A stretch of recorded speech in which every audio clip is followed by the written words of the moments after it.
Globaliptrust presents The Alice by Eviation. This is the Alice.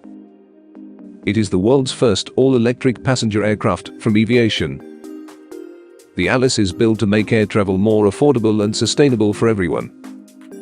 Eviation is an aeronautics company from Israel.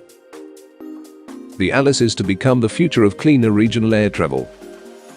Instead of the fossil fuel beast airplanes, passengers can travel in a cheap and green electric plane.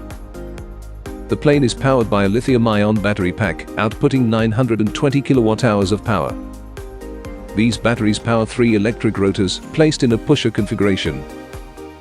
The body is made from a lightweight and strong composite structure. It can carry 9 passengers, along with 2 crew members.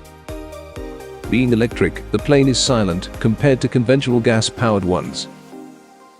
With a maximum cruising speed of 407 km per hour and a range of 800 km, Alice is surely a plane for the future.